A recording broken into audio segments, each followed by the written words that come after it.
Good morning.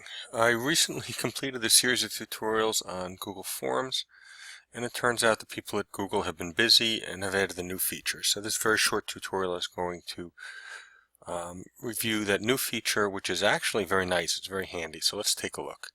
I have a sample form here, and under Settings, we have this new box up here that says Collect Email Addresses.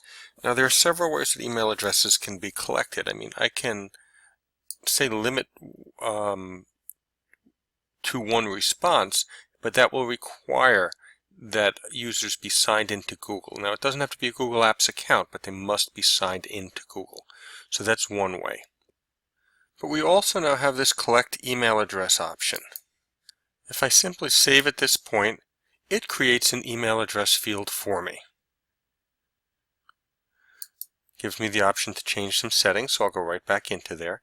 And additional options include response receipts. So by clicking that, I'm going to send an email to this address after the form is complete so that the user knows that their information has been collected. And I have two choices when I do that. I can always send it, so no matter what happens, they have to fill out that email address and they receive an email.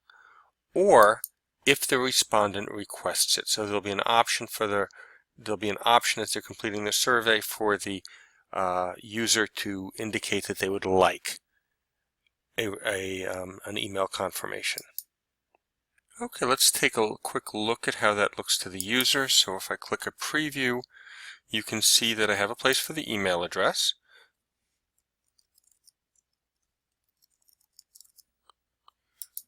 And my form also included places for first and last name, but of course it could include anything in here. And now there's an option at the bottom that says send me a copy of my responses. And if they do this, they're indicating that they want one. So if I were to submit now this email, this isn't a real email address, but the email would attempt to go to this address. And there you go. If, on the other hand, I had said always, and let me save that, and gone to preview, oh, you can see it knows I've already responded. That's because of that other setting. So let's go in there and remove this limit to one per response, because I am logged in, so it knows that I've submitted one. Now that that's no longer there, I can go to settings. It's going to ask me for my email address.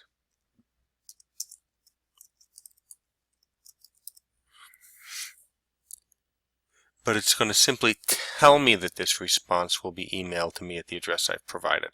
So it's not going to give me the option. Okay, so those are a few new options from Google Forms. I hope you find them useful.